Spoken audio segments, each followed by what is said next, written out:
Hi, I'm glad you stopped by. In this video, we're going to take a look at what the authentic spirit of prophecy has to say about the loud cry. And we're going to compare that with what the counterfeit spirit of prophecy has to say, because you need to be exposed to the counterfeit, the lies that are in the counterfeit spirit of prophecy. And we're going to do that right now. This is the 1858 Great Controversy, and this is the chapter on the loud cry. And we're just going to read a little more than one page out of this. I saw angels hurrying to and fro in heaven. They were descending to earth and again ascending to heaven, preparing for the fulfillment of some important event. Then I saw another mighty angel commissioned to descend to earth and unite his voice with the third angel and give power and force to his message. Great power and glory were imparted to the angel, and as he descended, the earth was lightened with his glory. The light which went before and followed after this angel penetrated everywhere as he cried mightily with a strong voice, saying, Babylon the Great is fallen, and is become the habitation of devils, and the hold of every foul spirit, and a cage of every unclean and hateful bird. The message of the fall of Babylon, as given by the second angel, is again given with the addition of the corruptions which have been entering the churches since 1844. The work of this angel comes in at the right time and joins in the last great work of the third angel's message as it swells into a loud cry. And the people of God are fitted up everywhere to stand in the hour of temptation which they are soon to meet. I saw a great light resting upon them, and they united in the message and fearlessly proclaimed with great power the third angel's message. Angels were sent to aid the mighty angel from heaven, and I heard voices which seemed to sound everywhere. Come out of her, my people, that ye be not partakers of her sins, and that ye receive not of her plagues. For her sins have reached unto heaven, and God hath remembered her iniquities. This message seemed to be an addition to the third message, and joined it as the midnight cry joined the second angel's message in 1844. The glory of God rested upon the patient waiting saints, and they fearlessly gave the last solemn warning, proclaiming the fall of Babylon and calling upon God's people to come out of her that they might escape her fearful doom. Now, right here at the top of page 195, I'm going to reread this sentence. It says, this message seemed to be an addition to the third message and joined it as the midnight cry joined the second angel's message in 1844. Now, this is very important because we have a harmonious, complementary vision that is it's actually its only source that anyone living knows of, is in the front of Spalding and McGann. And if you look at that book, it is, if you happen to have it, in the first maybe 3 or 4 pages, it says a copy of 3 early visions, and it's actually 4. It says here in 2 sentences, "You are getting the coming of the Lord too far off. I saw the latter rain was coming as the midnight cry and with 10 times the power." So if the latter rain, which is also the loud cry, if it is coming as the midnight cry, then we can see clearly what this says here on page 195. This message seemed to be an addition to the 3rd message. Now that's critically important to understand. It is not a separate message. It is only power that is given to the 3rd message. There is no new message. And as we get into the counterfeit spirit of prophecy, you will see an implication there. So this is an addition to the 3rd message and joined it as the midnight cry joined the 2nd angel's message in 1844. Okay, so those things are very important to understand. And now we come to the counterfeit.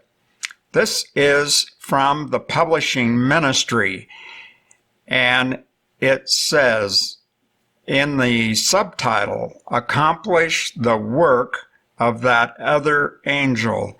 And there is a second reference in the same book that is subtitled "The Publishing Angel of Revelation 18."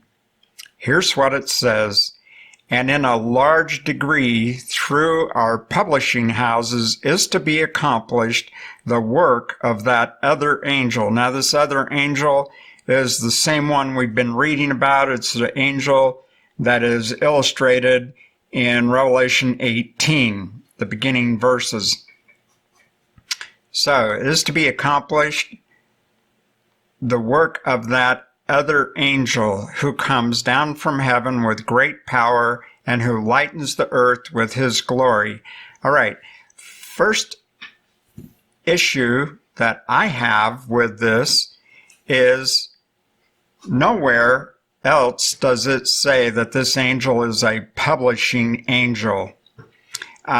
We need to think back to Matthew 24:14, and this gospel of the kingdom will be preached in all the world, and then the end shall come. And a lot of people preach that, but that is a lie of Satan, because they are preaching that we need to, give us your money so that we can carry this message to all the world, and then the end can come. And that is incorrect. The end came because the first angel's message went to all the world. And that was just previous to October 22, 1844. And at that time, we entered the time of the end and have been in that time of the end for 175 years now. Okay, so then it was republished in Testimonies, Volume 7. So this is very important to understand and not be misled with the lies that are published in the Counterfeit Spirit of Prophecy. And these particular ones that we're going to be looking at right here are more implication. It's implying, not just directly, but indirectly, that this angel has some other light. It doesn't say that it's joining to the third angel's message. And that omission makes it part of the counterfeit. And in addition to being published or written after James White's death, which means W.C. White was in charge. This one is a manuscript release written in 1896. Thus, the substance of the second angel's message is again given to the world by that other angel who lightens the earth with his glory. Now, this sounds pretty good, sounds truthful. If we have the third angel's message not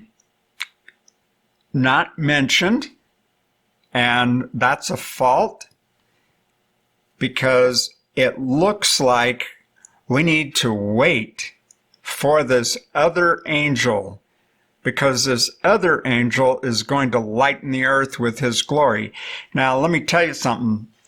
This life, as you well know, is our chance, my chance, to prepare for heaven.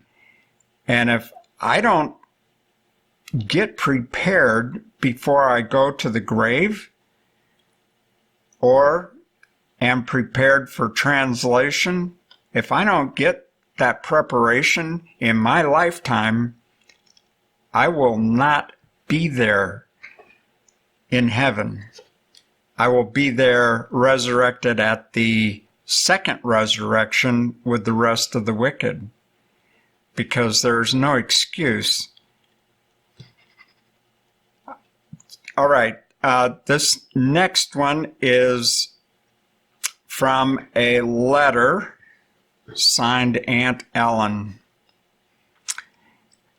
Then the strong, clear light of that other angel who comes down from heaven having great power would have filled the earth with his glory.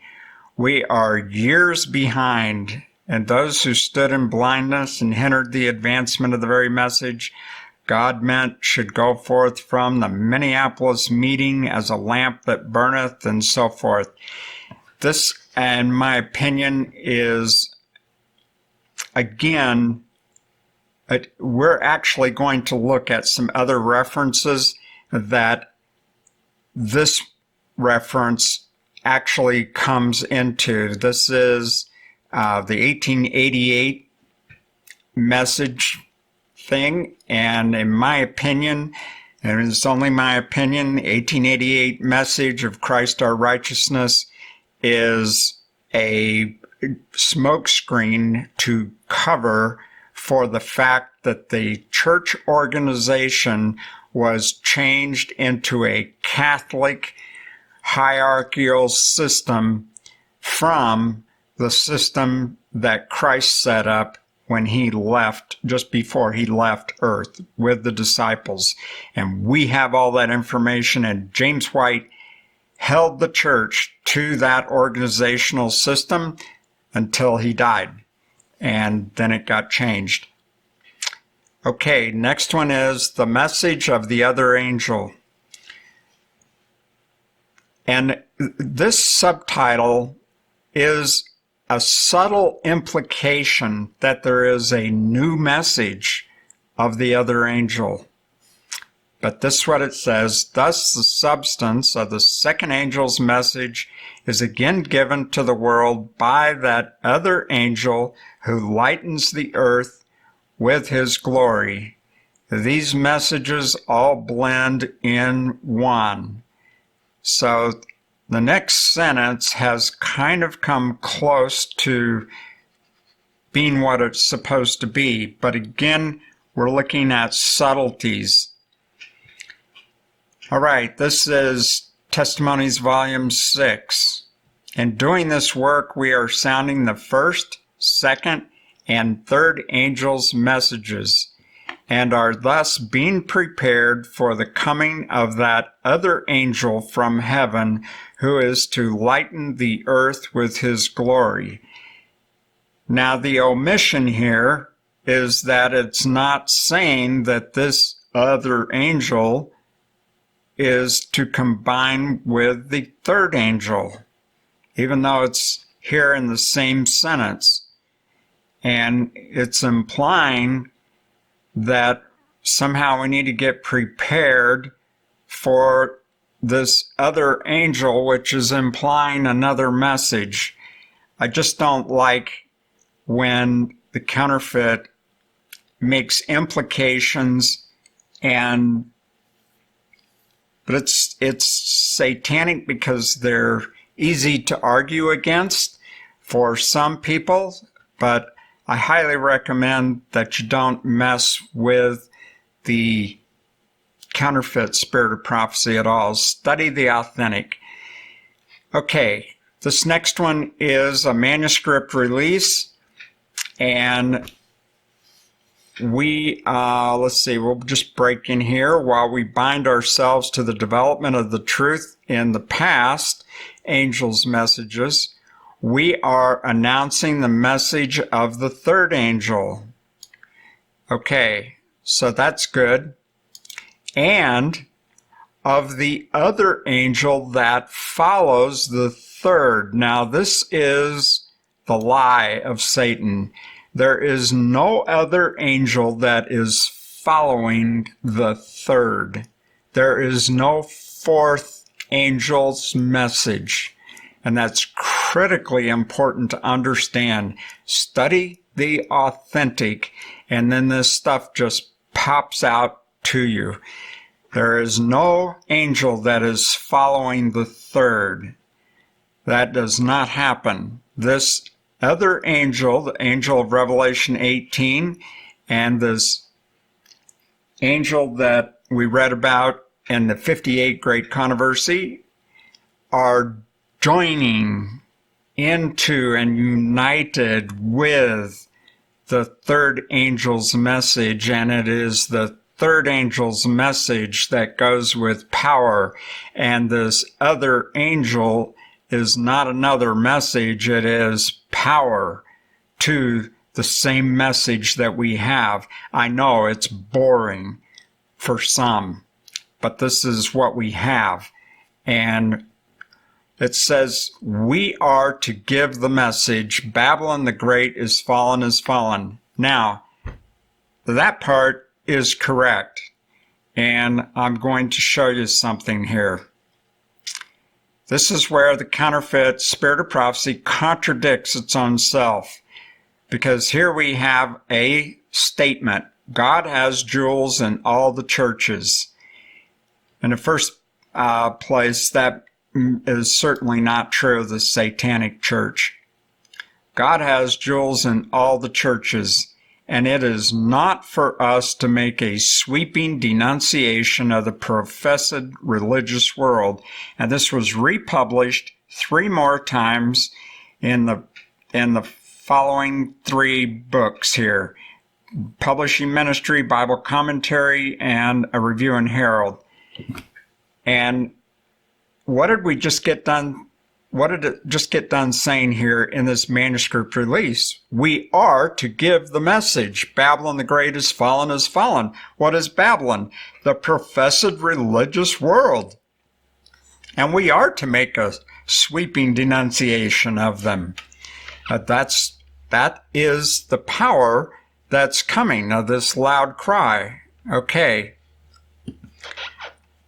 Now we have another one here. It says, God meant that the Watchmen should arise and with united voices send forth a decided message, giving the trumpet a certain sound, that the people might all spring to their post of duty and act their part in the great work. Then the strong, clear light of that other angel. Now this is right away, it's implying that there is other truth. That's what the word light means, is truth, or another message.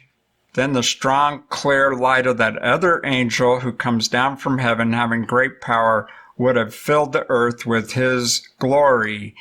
Now this is another part of that implication that there is another message, but this is very wrong. We are years behind, and those that stood in blindness and hindered the advancement. Again, we're back at the Minneapolis meeting, and I cut some of it off. Okay, now we're going to come to a paper that you can request for me. If you just send me an email, I have a link in the description where you can take that email and say, I'd like this paper on the loud cry, and I'll get it to you. We're going to take a look at most of it right now. We begin our journey in 1885. This is 4 years after James White's death, and with the loud cry being yet future. Here we are only focused on the fact that the loud cry is placed in the future, which is correct. And this is Testimonies, Volume 5. The third angel's message will go forth, future tense, not in whispered tones, but with a loud voice. Okay, so that's correct. Now here we are 6 years later, and we have the beginning of the loud cry. Since we are now 132 years into the future, we know nothing happened. I take this as more proof of W.C. White's hand at work as an agent of Satan. We know that God has told us in the 1858 Great Controversy on page 194, which is what we just got done reading, the work of this angel comes in at the right time. And all should understand that God knows exactly what that time is. That is real important to understand. Now we have another one. This is 1891, and we're still in 1891. This is the same one. Okay. The time of test is just upon us, for the loud cry of the third angel has already begun. Did you hear anything about that? That's what it says, and that's why this is the counterfeit, because it's claiming to be from Ellen's own pen. But this is why the White Estate will not release photocopies of the handwritten papers, because a lot of them just do not exist. Okay?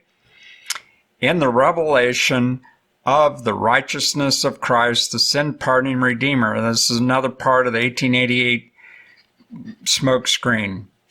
And it says, this is the beginning of the light of the angel whose glory shall fill the whole earth. The third angel's message is swelling into a loud cry. And you can get those references and look them up. Okay, now here we are a year later. And I have, says, please notice how similar some of these quotes are to each other. I understand this to be a weakness of the true author that is exposed, W.C. White. We know God is the true author of the authentic spirit of prophecy, and that he does nothing in partnership with Satan. In the original authentic testimony, number 20, pages 42 to 49, is a special vision that exactly defines what the authentic spirit of prophecy is for. And there, God tells us that he was going to remove the authentic spirit of prophecy away from a rebellious people, but he did not say how. Now we know. It is the creation of the counterfeit spirit of prophecy.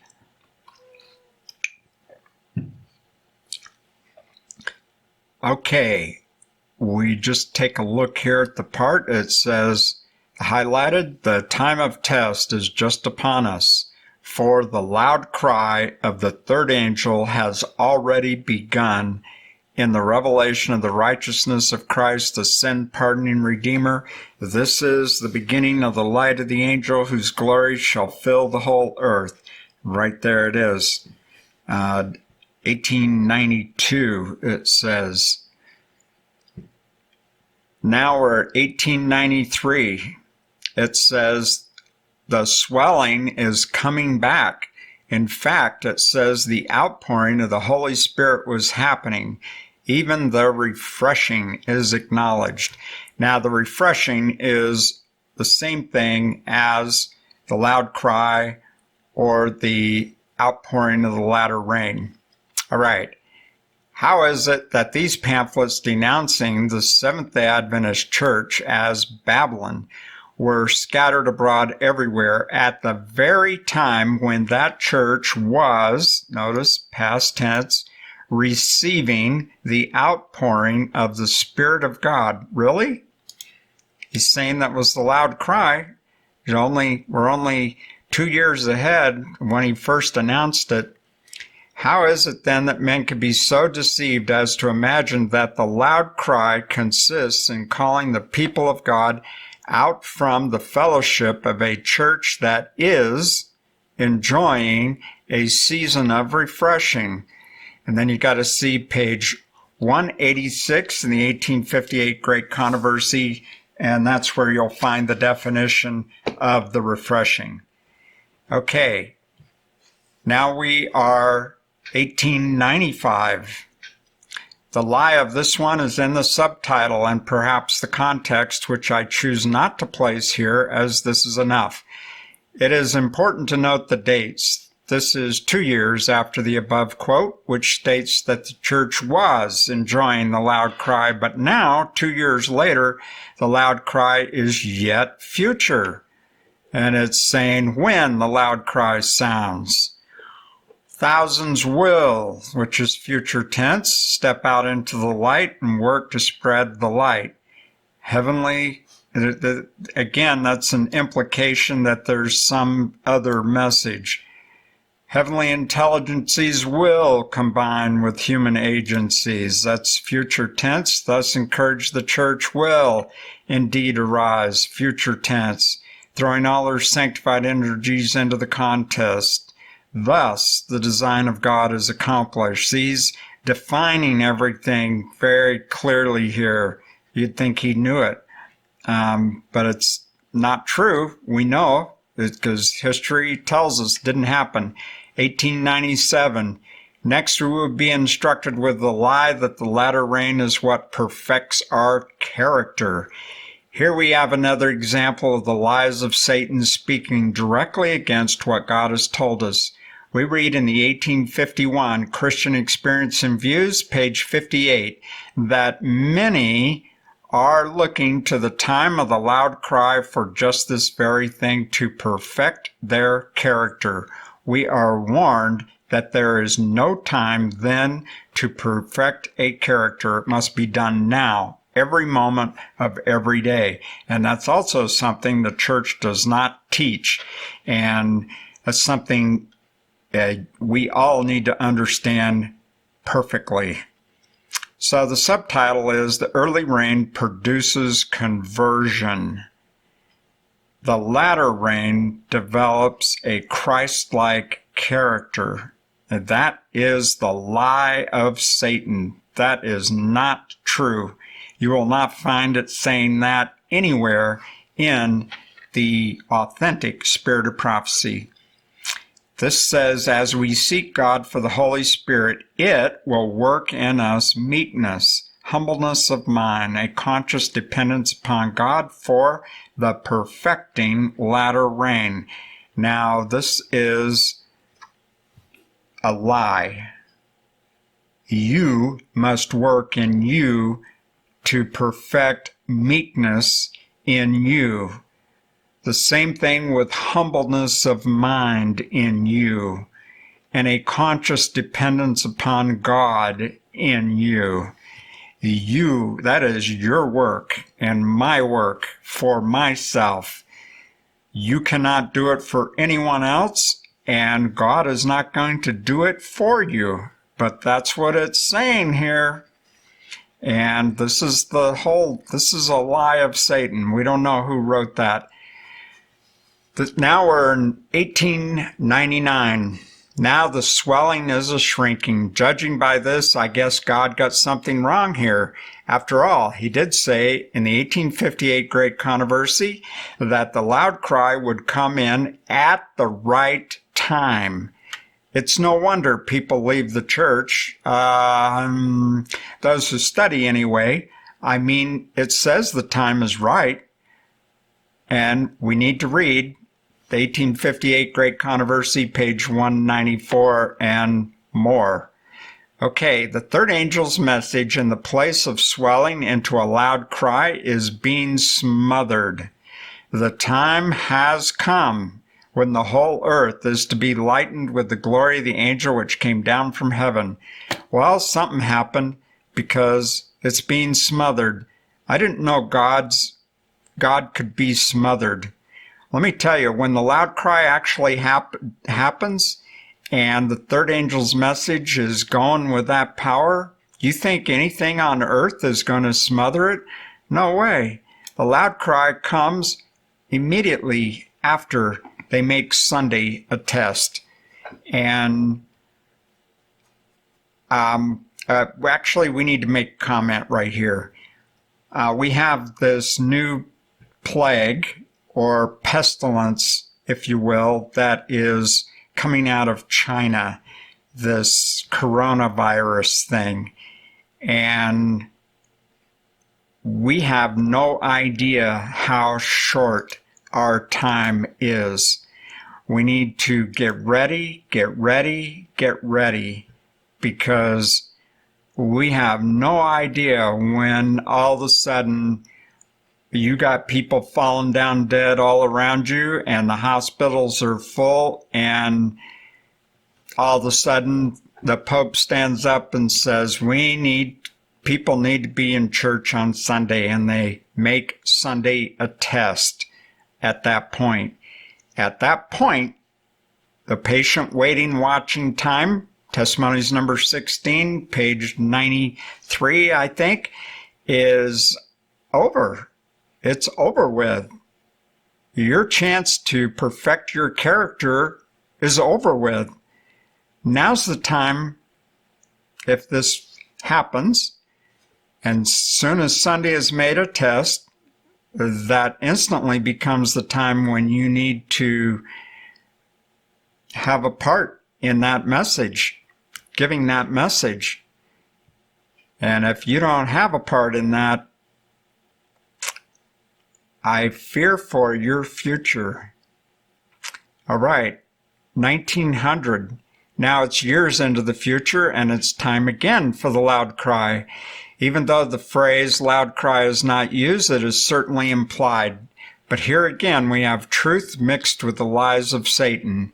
There is no angel following the third. Perhaps you've heard people speak of the fourth angel of Revelation 18. They are telling you that they have not read the chapter on the loud cry in the 1858 Great Controversy. They are ignorant of the facts. There is no fourth angel. This language implies that an angel is following the third angel. That is not true.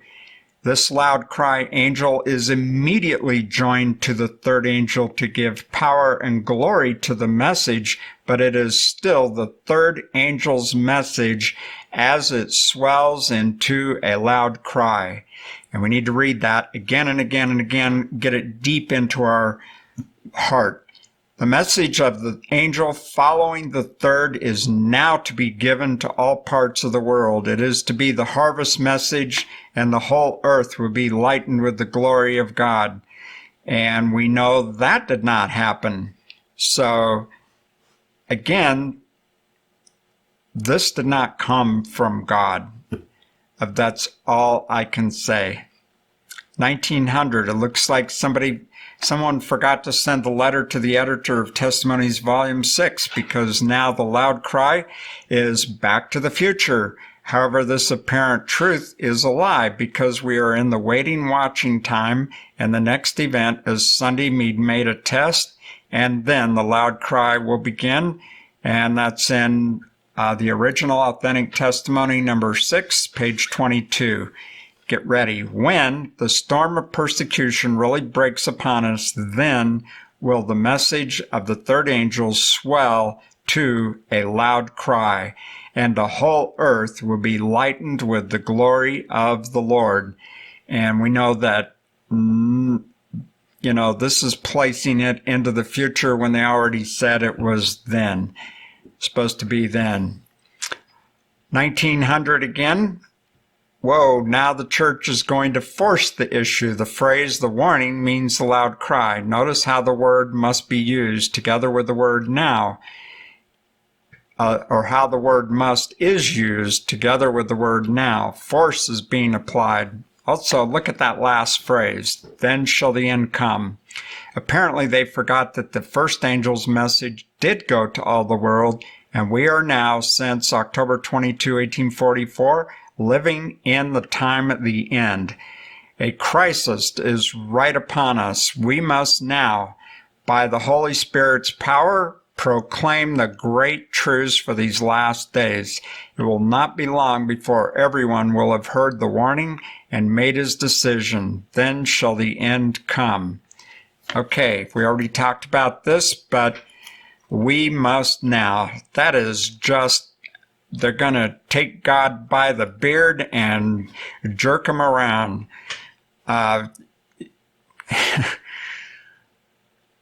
There's no bars with the wicked. 1904. It looks like that last effort did not work so well.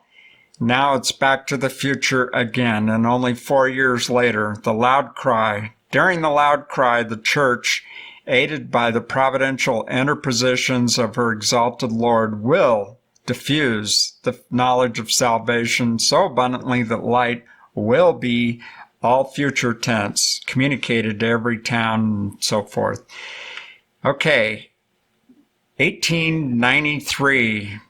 This is where we have the same quotation we looked at earlier. God has jewels in all the churches, and it is not for us to make a sweeping denunciation of the professed religious world. And this is a bald-faced lie straight from Satan. Babylon is Babylon is Babylon, and it is and always has been the business of God's true church ever since 1844 to make a sweeping denunciation of Babylon. God bless your study.